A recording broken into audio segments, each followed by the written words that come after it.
Hello lords and ladies, welcome back to Cartoon Hangout, your place for all things cartoon. Sorry this review is getting to you so late. I had no idea it had aired weeks ago because it never showed up on my DVR. I'm running late on a few other reviews this week, so let's just hope I can get these all up on time. On to the review though.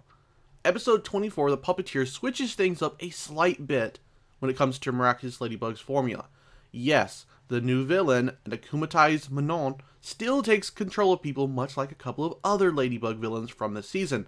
But I guess a twist is she re-akumatizes them, which isn't something I believe we've seen yet.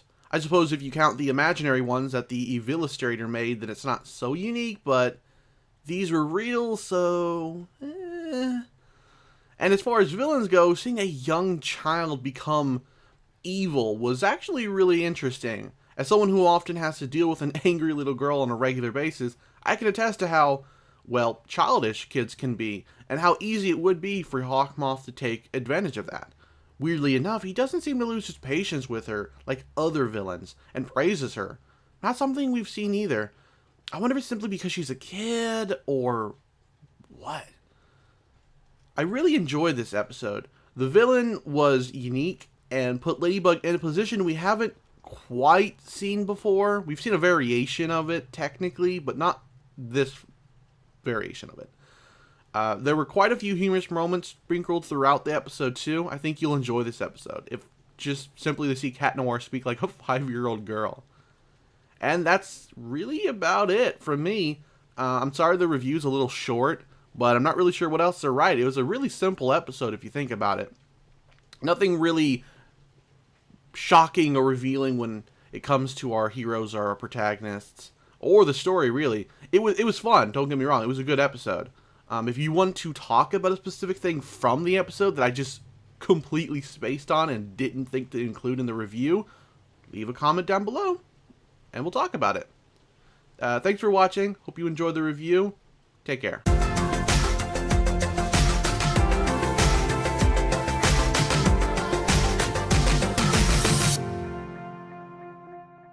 Hello lords and ladies, welcome back to Cartoon Hangout, your place for all things cartoon.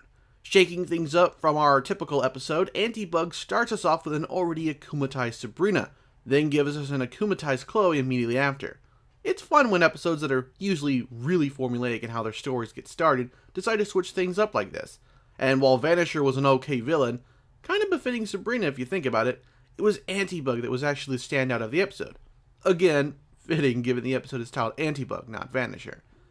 I'd absolutely love to get more episodes like this. It was almost a faux arc, if you squint hard enough. What I mean is I'd like to see Season 2 take a more arc-driven direction, where episode stories would flow into one another.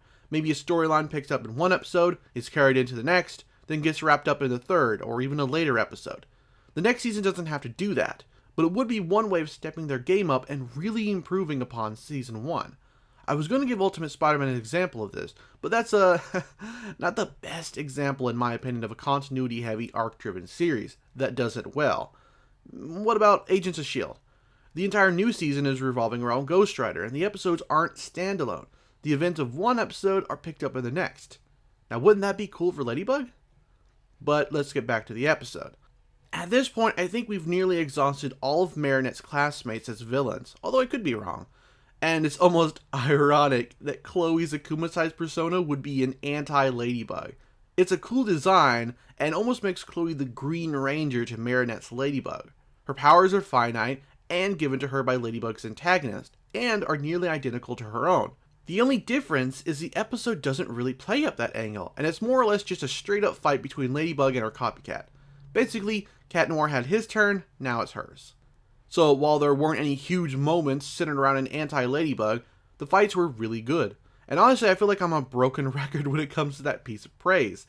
The series in general just had really nice animated scenes. It's not Dragon Ball by any stretch of the imagination, but it does get the blood pumping.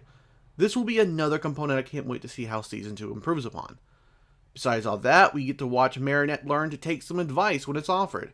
It's not the most standout lesson the show has taught our protagonist, and it's not really all that good either. I mean, sure, she could have listened to Chloe and gotten rid of Sabrina's Akuma quicker, but it was no skin off her back. She almost immediately, upon realizing it wasn't in the bag, destroys the pen. Maybe the legend would have come off better if, by not listening to Chloe, Cat Noir gets really hurt, or a citizen gets hurt, or Vanisher gets away.